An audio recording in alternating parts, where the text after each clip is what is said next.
Sobat Cerdas, selamat datang di Sekilas Pintar, tempat belajar asik dalam waktu singkat. Kali ini, kita punya misi seru nih, mengunjungi kantor KPI alias Komisi Penyiaran Indonesia.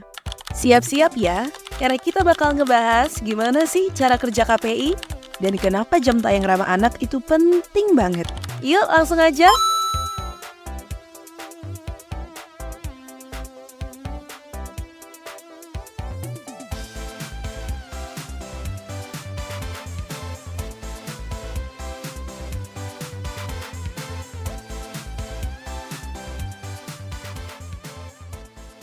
Pada saat itu di zaman Orde Baru, bagaimana industri media kita itu dianggap tidak demokratis, dan penyiaran pada saat itu termasuk di dalamnya kekuasaan oligopoli gitu ya, sekelompok pihak dikritisi oleh masyarakat, sehingga ada tuntutan untuk bisa membuat industri penyiaran kita lebih demokratis. Melalui apa? Melalui Undang-Undang 32 tahun 2002. Nah, diterbitkanlah undang-undang tersebut. Cuma pada saat itu yang kita atur, yang dimandatkan di dalam undang-undang tersebut hanya televisi dan radio. Ya, jadi kita sebut dengan penyiaran terestrial yang berbasis frekuensi. Jadi undang-undang tersebut memang hanya memandatkan KPI melakukan pengawasan televisi dan radio, karena pada saat itu 2002 internet masih belum masuk ke dalam ranah yang kita awasi dan belum juga masuk di dalam Undang-Undang 32.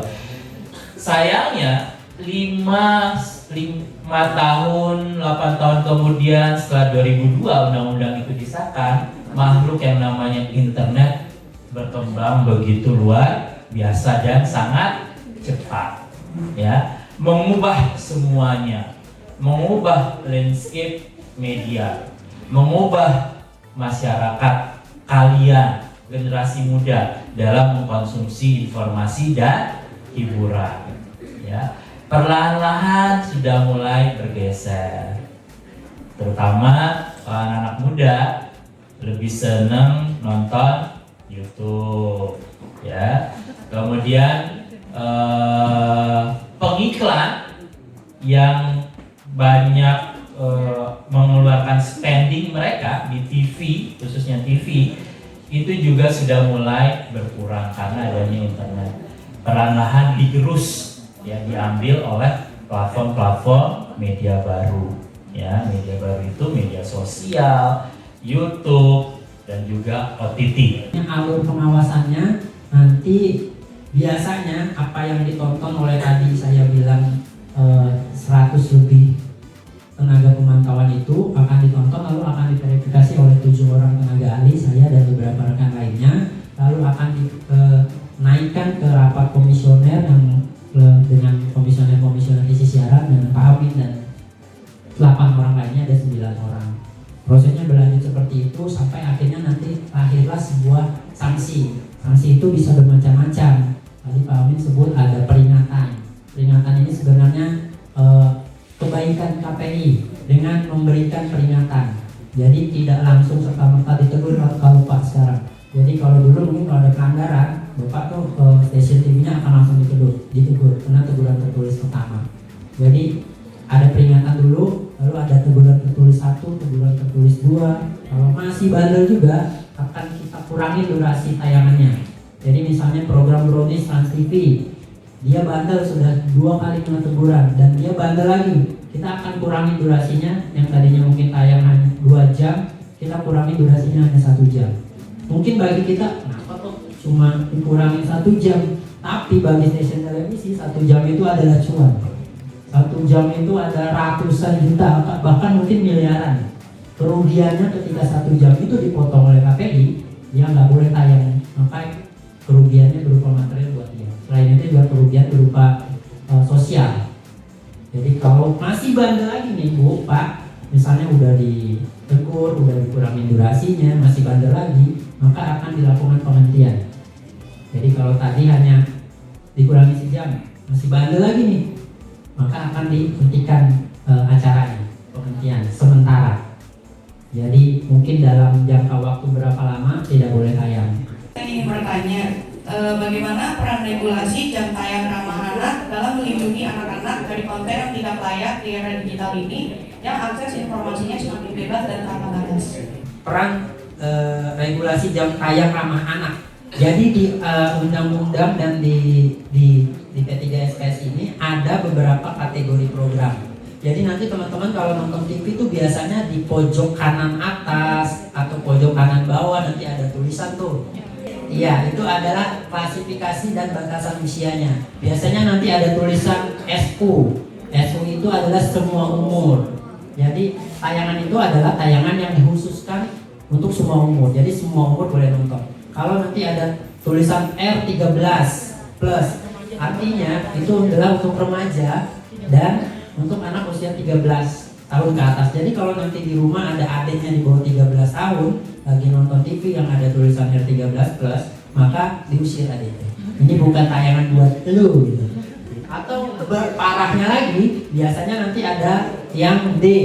D itu adalah dewasa 17 plus. Artinya ini hanya layak ditonton untuk orang-orang berusia dewasa 17 plus. Jadi kalau nanti di rumah di TV ada tulisan seperti itu, maka itu adalah tidak layak untuk tayangan-tayangan yang ramah anak tadi.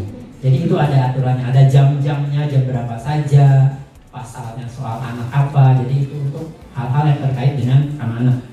Setelah dengar sedikit penjelasan dari Pak Amin dan Pak Saleh, sekarang kita lihat langsung yuk gimana cara kerja KPI.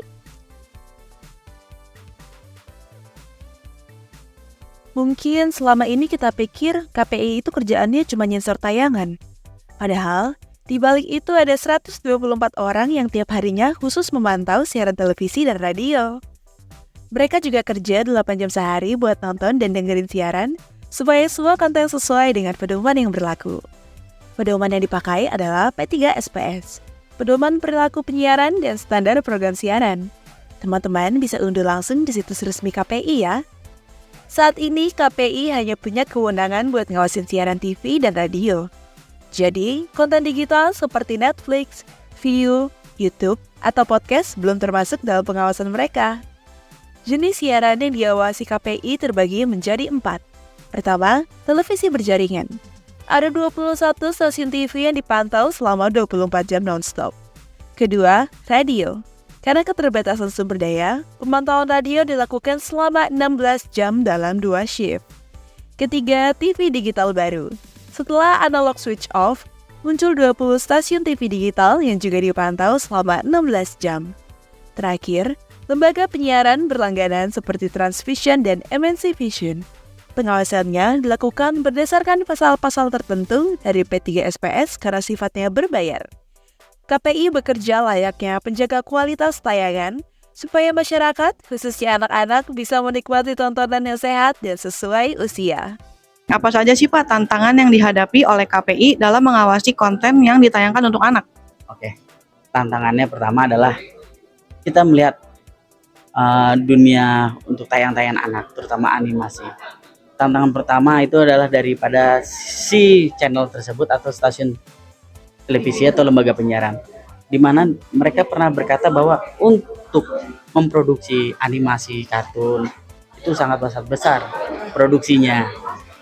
Jadi mereka biasanya akan mengambil dari TV-TV luar seperti Upin Ipin ataupun hal lainnya.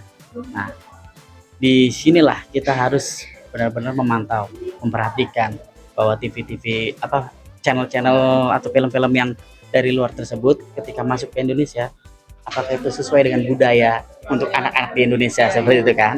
Nah, makanya lah di sini kita ada tim pemantauan, mereka yang akan mengawasi untuk siaran-siaran tersebut. Nah, disesuaikan dengan juga klasifikasi ataupun peraturan-peraturan yang ada di P3SPS, terutama mengenai perlindungan anak dan remaja. Nah, Sobat Cerdas, misi kita kali ini udah selesai. Mulai dari kunjungan ke kantor KPI, ngobrol bareng narasumber, sampai ngintip langsung gimana KPI bekerja di balik layar untuk jaga kualitas siaran di Indonesia. Semoga video ini bisa nambah wawasan kalian, terutama soal pentingnya jam tayang ramah anak dan peran KPI dalam dunia penyiaran. Sampai jumpa di misi selanjutnya bareng Sekilas Pintar. Keep asking, keep growing.